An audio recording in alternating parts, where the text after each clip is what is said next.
ब्रह्म सत्यं निरङ्कार्यजन्म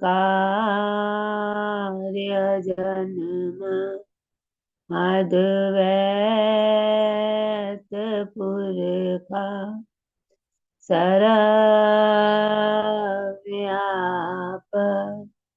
कल्याण मूरत परमेश्वराय नमस्तम् परमेश्वराय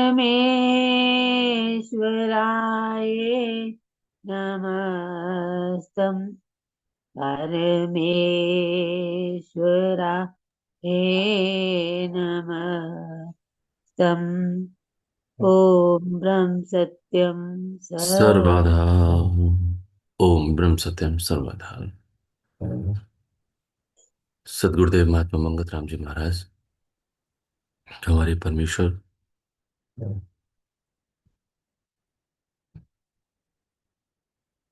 उनको धन्यवाद देते हुए, शुक्राना करते हुए, अपने ग्रंथ जो उन्होंने दिया, ग्रंथ श्री समता विलास को सामने रखकर पेज नंबर 51, वचन नंबर 65, देह कर्म संजुगत हैं और आत्मा निष्कर्म है। जब तक देह को सत्य मानकर जीव विचरता है, तब तक कर्म के जाल से मुक्ति नहीं मिलती। जिस वक्त देह को असत समझता है, उस वक्त निष्कर्म स्वरूप आत्मा का चिंतन प्राप्त होता है।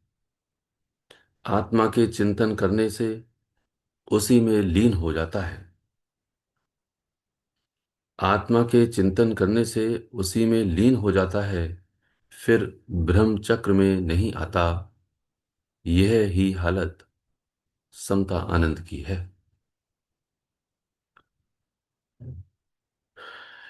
इस मानुष शोले को प्राप्त करके मानुष यानी देह सही मायने में कर्म संजुगत है, यह स्वीकार करना है।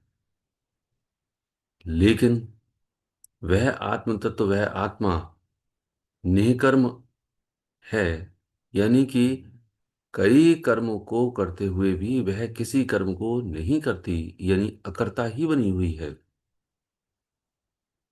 यह सूत्र है। लेकिन देह से कर्म होने हैं, क्योंकि ये मेरा प्रारब्ध है। मेरा का मतलब है उस जीव का प्रारब्ध है। देह के द्वारा कर्म हो रहे हैं या देह कर्म कर रहा है, यह भेद है। इस भेद को समझना ही मेरे लिए मानस शोले का उद्देश्य है, कि यह देह के द्वारा कर्म करवाए जा रहे हैं, लेकिन देह स्वयं कर्म नहीं कर रहे हैं। लेकिन जब तक देह को सत मान करके जीव विचरता है, यानी मैं जब तक इसी देह को यह सत मानता हूं कि यह कर रही है, तब तक किसी भी कर्म के जाल से मेरी मुक्ति हो ही नहीं सकती। बार बार अधिकतर वचनों में यह समझाने की कोशिश की जा रही है, लेकिन क्यों? क्योंकि मैं अपने ही देह का अभिमानी यानी कर्म का कर्ता इतना ज्यादा बना हुआ हूं कि मुझको कई बार सुनाते हुए भी, कई बार सुनते हुए भी, कई बार पढ़ते हुए भी ये बात समझ में नहीं आ रही, ये होश नहीं आ रहा है। और श्री महाराज जी कहते हैं कि जिस वक्त देह को असत करके समझता है, उस वक्त निष्कर्म स्वरूप यानी आत्मा, वह परमपिता परमेश्वर का चिंतन प्राप्त होता है। जब तक देह को नाशवान नहीं समझा जाए, जब तक देह को असत करके नहीं समझा जाए, तब तक परमपिता परमेश्वर का चिंतन हो ही नहीं सकता।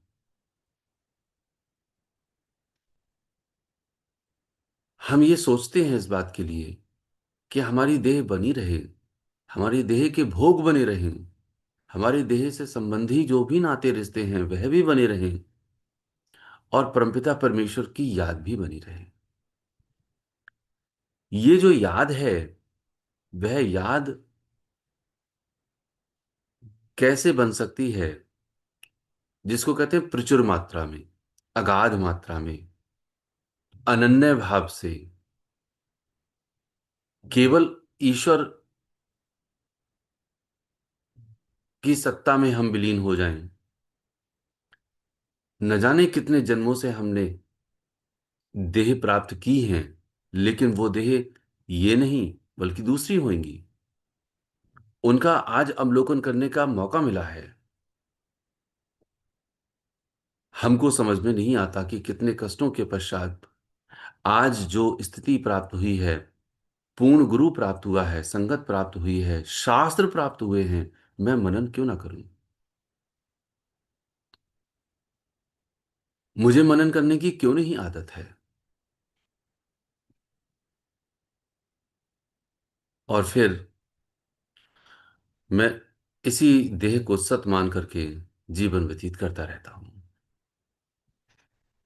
परमपिता परमेश्वर से प्रार्थना करें कि ये जो देह है, इसको नाशवान मैं समझने का जो रहस्य है, समझने का जो बिंदु है, वह मेरा चरम पर आ जाए। क्यों? क्योंकि मुझे ईश्वर भक्ति करनी है। जन्म जन्म के बिछड़े माधव आन मिलो। तो जो जन्म जन्म के जो माधव हैं, जो ईश्वर हैं, वो बिछड़े हुए हैं, मैं उनसे बिछड़ा हुआ हूं। इतने निकट होने के बाद भी मैं अपने ही परमेश्वर से बिछड़ा हुआ हूं। अब तो कृपा करो प्रभु, और कृपा करके मेरे लिए उस उस रहस्य को अब समझने और समझाने की जो बुद्धि है वह दे दो। हम उस रहस्य को नहीं समझ पा रहे। श्री महाराज जी कहते हैं, आत्मा के चिंतन करने से उसी में लीन हो जाता है, फिर भ्रम चक्र में नहीं आता। भ्रम यही है कि मैं देह हूं और देह के द्वारा कर्म कर रहा हूं, मैं सुखी हो जाऊंगा। भगवान कृष्ण, श्री कृष्ण ने एक श्लोक में यह समझाया कि यदि तू आत्मा को सत ना जानकर देह को सत जानता है या जान रहा है, तब भी तो तू सुखी नहीं हो सकता। जिसको परम सुख की बात करते हैं, अर्जुन, ये सोच कि ये तू देह ही है, तो क्या तू सुखी है? क्या तुझे चैन है? तब भी तुझे चैन नहीं मिलेगा, क्योंकि वह दुख, यानी देह, दुख ही दुख दे रही है। और इस दुख से तू कभी भी छूट नहीं सकता। इसलिए तू आत्मा को सत जान करके सारे कर्ता और अकर्ता का टंटा छोड़ करके तू मेरी शरण में आ जा। इसलिए कहते हैं 66वें वचन में, पेज नंबर 51 पर, कि देह अभिमान गहरा जाल है, शुद्ध अंतःकरण के बगैर इसका पता नहीं लगता कि यह ममता का झंझट दुख रूप है या सुख रूप है। जिस वक्त बुद्धि निर्मल होती है, उस वक्त इस मिथ्या चक्र को अनुभव करके उदास हो जाती है। जिस वक्त बुद्धि निर्मल होती है, उस वक्त इस मिथ्या चक्र को अनुभव करके उदास हो जाती है। जब ऐसी हालत प्राप्त हुई, उस वक्त परम तत्व को प्राप्त करने का यत्न करती है, और यत्न करते करते उस परमानंद को प्राप्त हो जाती है, जो तीन काल अनादि है। कई प्रेमी जन निरंतर सुन रहे हैं। ग्रंथि समता विलास सामने है। जो रिकॉर्डिंग हो जाती है, उस रिकॉर्डिंग को भी कई प्रेमी सुनते हैं। हम विचार करके देखें, जिस समय हम सुन रहे हैं, सुनने के पश्चात मेरा यानी होश यह है कि सही मायने में देह अभिमान गहरा जाल है या नहीं। यदि यह संकल्प मेरा, यह विचार मेरा दिन के बाकी के हिस्से में भी रहता है, अर्थात हर पल यह विचार अब आने लगा है तब क्या होगा कि यही बुद्धि, यानी मेरा अंतःकरण शुद्ध होने लगेगा। और अंतःकरण है क्या? अंतःकरण है मन, बुद्धि, चित्त और अहंकार, इन सभी का मिश्रण है। मन में मेरे संकल्प हैं बहुत सारे, मेरी इच्छाएं हैं बहुत सारी। बुद्धि यानी मैं, वो निर्णय लेने की शक्ति है, उसके अंदर होश है। अच्छा, चित्त क्या है? चित्त है वह याददाश्त, या यूं कहें संस्कार, शास्त्र की भाषा में। और अहंकार जो कर्तृत्व भाव को लिए हुए है। यानी जो मेरा अंतःकरण है, ये अंतःकरण यदि शुद्ध बुद्ध होता चला जाता है इस बात से कि मैं देह नहीं हूं, मैं परमपिता परमेश्वर का अंश हूं, मैं जीव हूं, तब कहते हैं इसके बिना यह पता ही नहीं चलता कि देह सुख रूप है या दुख रूप है। ये जो ममता का झंझट है, ये पता ही नहीं लगता। अच्छा, झंझट होगा तभी तो हम प्रभु प्रभु को याद करेंगे। हमारी देह में कोई कष्ट होगा तभी तो हम डॉक्टर के पास जाएंगे। कोई भी मनुष्य कभी भी डॉक्टर के पास तब तक नहीं जाता जब तक कि वह अति दुखी नहीं हो जाए।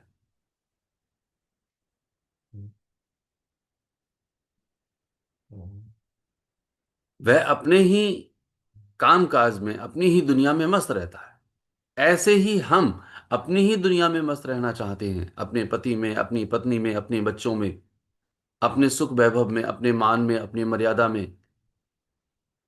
ये सब चीजें हमें उसी प्रकार से अति प्यारी लगने लगती हैं, जैसे कामी नार प्यारिजम, लोभी प्रिय तिन दाम। जो कामी होता है उसको नार प्यारी होती है, लोभी को धन बड़ा प्यारा होता है। चाहे कैसे भी हो जाए, धन मुझको मिल जाए। ठीक उसी प्रकार से भक्त को भगवान प्यारे होते हैं।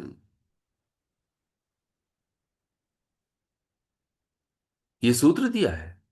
इसीलिए मेरे लिए, चूंकि मैं मोहों से ग्रस्त हूं, इसलिए मुझे सब कुछ परमपिता परमेश्वर के अतिरिक्त जो कुछ भी है वह प्यारा ज्यादा लगता है। परमपिता परमेश्वर प्यारा नहीं लगता है, उतना ही प्यारा लगता है कि मेरी जरूरतों को वो पूरा कर दे। बाकी दिन में मैं कुछ भी करूं, चाहे मैं रील देखूं, चाहे मैं नाटक देखूं, चाहे मैं घर के सारे कामकाज करूं, मेरे लिए कोई ख्याल आए या ना आए उस बात से कोई फर्क नहीं पड़ता। श्री महाराज जी कह रहे हैं कि जो आत्मा का चिंतन है, जो जो परमेश्वर का नाम है, वह तब जाकर के प्रिय लगता है जब ममता का झंझट दुख रूप नजर आता है। और दुख रूप कब नजर आएगा? जब बुद्धि निर्मल होती है, तो उस वक्त इस मिथ्या चक्र को अनुभव करती है कि वास्तव में ये दुख रूप है, और फिर वो उदास हो जाती है। ये तब नहीं होती, जब बुद्धि निर्मल होती है तब होती है। और निर्मलता को लाने के लिए श्री महाराज जी ने ग्रंथ श्री समता विलास में कई जगह कहा है, कई जगह हमको समझाया है कि ये जो 5 नियम दिए हुए हैं, इन 5 नियमों के लिए हम धीरे धीरे अपनाना शुरू कर दें। इस बुद्धि में सत्गुणों का बल आ जाएगा। तब श्री महाराज जी कहते हैं कि जब बुद्धि धीरे धीरे निर्मल होती है, तब करते क्या है? तब परम तत्व को प्राप्त करने का यत्न करती है। अभी तो यत्न हम उसका कर रहे हैं कि मैं, यानी मेरी देह और देह से संबंधित सब सुखी हो जाए। और भगवान तब याद आता है कि जब मेरे यत्न संसार के सुख पाने में कुछ कमी रह जाती है और वो नहीं मिल पाते, तब हे प्रभु तुम मुझको दे दो। तब मुझे प्रभु याद आता है। अब ये गहरा मनन है, यहां पर समझने की जरूरत है कि मुझे प्रभु कब याद आ रहा है और मुझे प्रभु कब याद आना है। तो मेरे लिए तो आज भी यही है कि यदि मेरे कर्मों के द्वारा, मेरे यत्न के द्वारा मुझे जो प्राप्त नहीं हो पा रहा, हे प्रभु तुम मुझको प्राप्त करवा दो। तुम सर्वसमर्थ हो, तुम दयालु हो, तुम कृपालु हो, तुम मेरे अंग संग हो, तुम सब कुछ हो, और मुझे ये काम करवा दो बस। मेरे बेटे को ये समस्याएं हैं, मेरी बेटी को ये समस्याएं हैं, इन समस्याओं से मुझे निजात दिला दो, अर्थात मुक्ति दिला दो। मेरी पति की ये समस्या, मेरी पत्नी की ये समस्या है। तब मुझे प्रभु याद आ रहा है। लेकिन वो कह रहे हैं कि जब बुद्धि की ऐसी हालत होती है कि इस मिथ्या चक्र को जब अनुभव करती है, वह उदास हो जाती है, तब परम तत्व को प्राप्त करने का यत्न करती है। यानी कि दिन में वह हर पल यह विचार करती है कि हे प्रभु, अब मुझसे मिल जाओ, अब दूर ना जाओ, अब परमेश्वर की गोद में मुझे समाना है। ये सारा का सारा माया का और ममता का झंझट है। तब कहते हैं, गो गोचर जहां मन लग जाई, तिसको माया जानो भाई। यानी कि इस इंद्री से, यानी चक्षु इंद्री से, कर्ण इंद्री से, सारी की सारी इंद्रियों से जहां जहां तक मेरा मन जाता है, यहां तक कि बुद्धि भी जहां जहां तक जाती है, वह सब कुछ माया है। हे प्रभु, इस माया के जाल से मुझे छुड़ा दो। और यत्न पर यत्न करने लगती है कि हे परमेश्वर, मुझे अपनी शरण में ले लो। ये यत्न उसका इस देह की नाश होने का आभास दिलाता रहता है, और यह यत्न परमपिता परमेश्वर का नाम दिलाता रहता है। ये साधारण चिंतन से नहीं होगा। जब तक मेरे अंदर यह उदासी नहीं आएगी कि सब कुछ नाशवान है, यह उदासी नहीं आएगी, मैं जग ही नहीं पाता।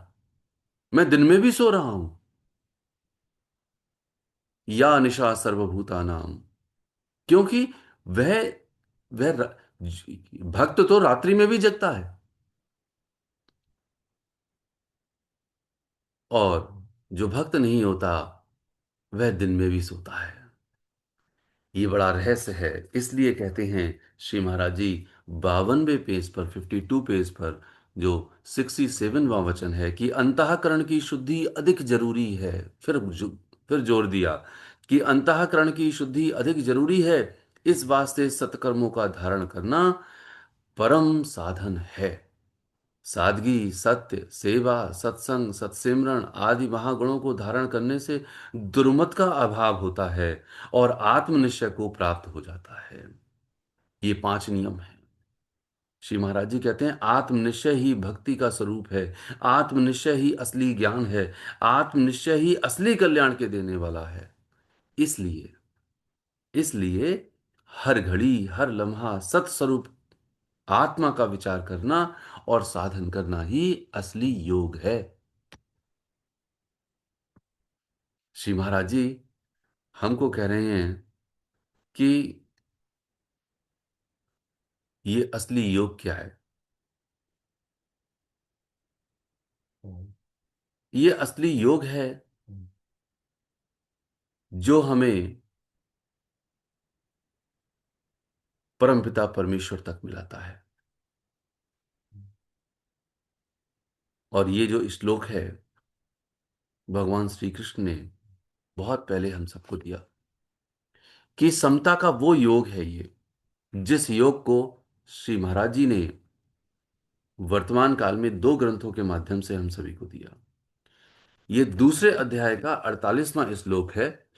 और उसमें श्री महाराज जी हमसे क्या कहते हैं, वो समझने की बात है। जो भगवान श्री कृष्ण के रूप में हैं, भगवान श्री कृष्ण के रूप में आकर के 48वें श्लोक में हमसे समझाते हैं,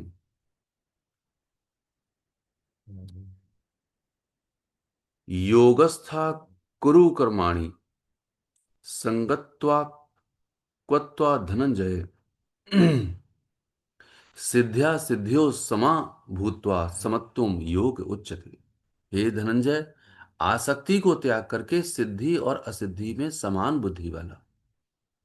ये दूसरे अध्याय का 48वां श्लोक है। भगवान कृष्ण कहते हैं, जो जो समता को प्राप्त करने की ईश्वर भक्ति हम सीख रहे हैं श्री महाराज जी से, ये बात 5000 साल पहले श्री महाराज जी ने भगवान कृष्ण के रूप में कही है। कहते हैं, सिद्धि और असिद्धि में समान हो जा, योग में स्थित हुआ कर्तव्य कर्म को कर, यही समता है।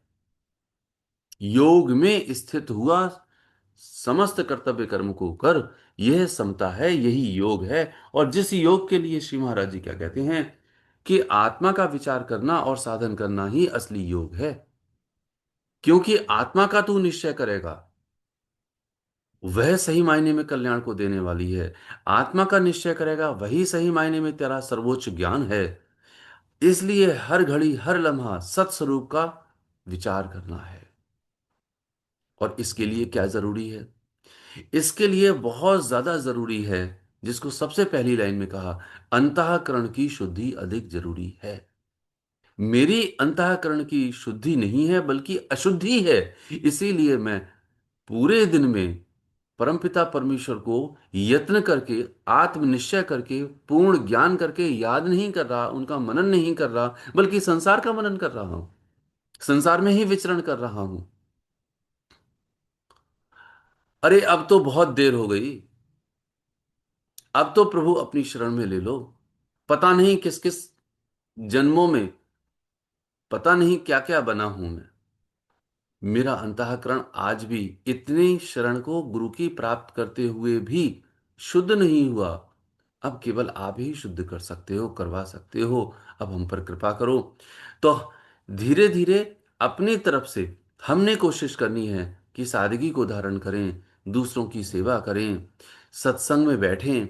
ये मेरे लिए विचार है, किसी और के लिए नहीं है। एक ईश्वर के सहारे अपने जीवन को व्यतीत करें और सत्सिमरन पक्के इरादे से करें। ऐसा करने से जो दुर्मत है वो मेरी कम होती रहेगी, यानी कुबुद्धि मेरी कम होती रहेगी।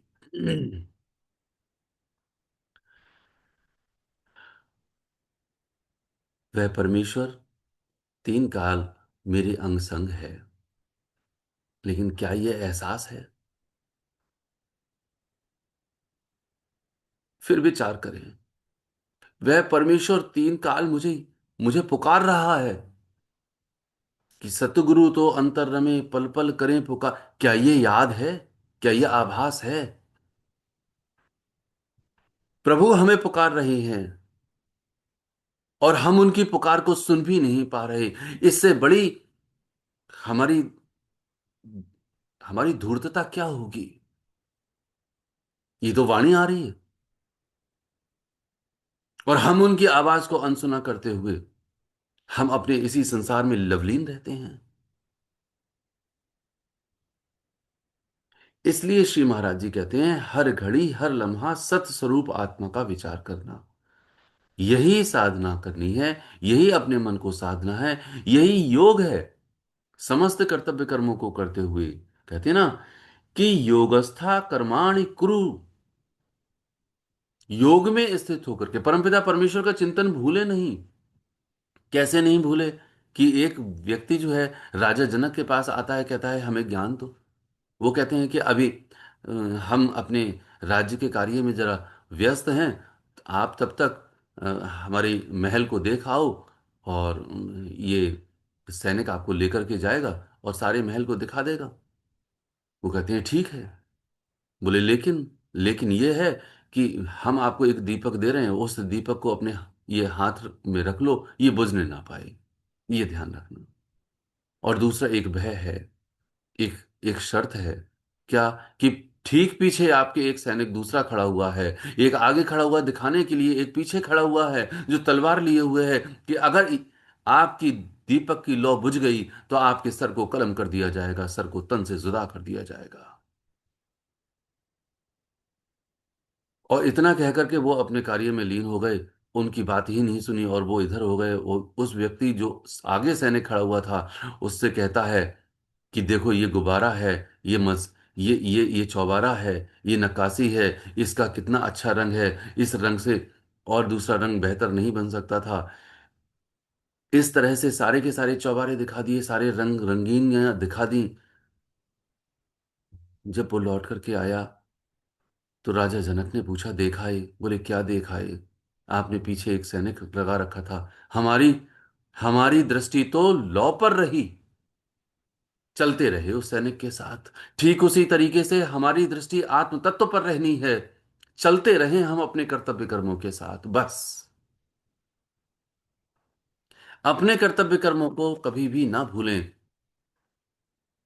कोई हमें हम सन्यासी बनकर के घर घर का त्याग करते हुए चोला बदलने की जरूरत नहीं है। बल्कि अपने कर्तव्य कर्मों का निर्वहन करते हुए ही परमपिता परमेश्वर की लौ से हमें नेह लगा लेना है, नेह प्रीत लगा लेनी है। इसलिए आगे क्या समझाते हैं श्री महाराज जी वचन नंबर 68 में, कि आत्मा शरीर के अंतर व्याप रहा है।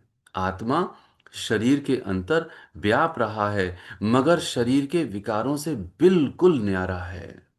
शरीर के विकारों से बिल्कुल न्यारा है, शुद्ध स्वरूप और परिपूर्ण है। शुद्ध स्वरूप और परिपूर्ण है। इस अश्चरज को अनुभव करके महापुरुष लीन हो जाते हैं। इस अश्चरज को अनुभव करके महापुरुष लीन हो जाते हैं। दूध में जैसे घृत मौजूद है, काठ में जैसे अग्नि मौजूद है, इसी तरह शरीर के अंदर आत्मा प्रकाश कर रही है, मगर यथार्थ यत्न के बगैर उसको कोई पा नहीं सकता। मातृशक्ति इस बात को अच्छी तरह से जानती हैं कि किस तरह से दूध में घी मौजूद है। उसकी यथार्थ विधि से उस दूध के अंदर से घी को वो निकाल लेती हैं और रोटियों पर चपातियों पर वो लगाती हैं और सबको खिलाती हैं। हम सब जानते हैं इस बात के लिए कि उसी दूध में घी है। अंतर व्याप रहा है, एक एक बूंद के अंदर व्याप रहा है। ठीक उसी तरीके से रोम रोम में रमत स्वामी, तो क्या करें? राम नाम भज अंतर्यामी। वो परम सत्ता, वो आत्म स्वरूप, वो परमेश्वर, वो आनंद का स्वरूप, वो आनंद का भंडार रोम रोम में बस रहा है, व्याप रहा है, कण कण में वह है, जिसको जिसको कहते हैं जर्रे जर्रे में उसका नूर है। मगर शरीर के विकारों से बिल्कुल न्यारा है। वहां कोई विकार नहीं, जिसको कहते हैं विकार रहित है, क्योंकि वो इच्छा रहित है, क्योंकि वो निर्वासपद है। और शरीर विकारों का सागर है। शरीर पांच तत्व का बना हुआ है, इसलिए पांच विकार उसमें मौजूद हैं। काम क्रोध मोह लोभ अहंकार, ये पांचों विकार हैं उसके अंदर, क्योंकि वह पांच तत्वों से मिलकर के बना है, पृथ्वी जल अग्नि वायु और आकाश। और त्रिगुणात्मक प्रकृति से वह आधीन होकर समस्त विकारों के ही अंदर लीन रहता है और उसमें सुख को चाहता है। वो कह रहे हैं कि वह अपने में परिपूर्ण है और शुद्ध का शुद्ध स्वरूप है।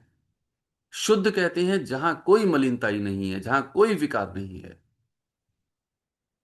मैं उन विकारों में जाकर के सुख को कैसे पा सकता हूं जबकि वो विकार रहित है, और मैं ये जिंदगी भर कोशिश कर रहा हूं कि ये संवर जाए मेरा, तब मैं परमात्मा के निकट आ जाऊंगा।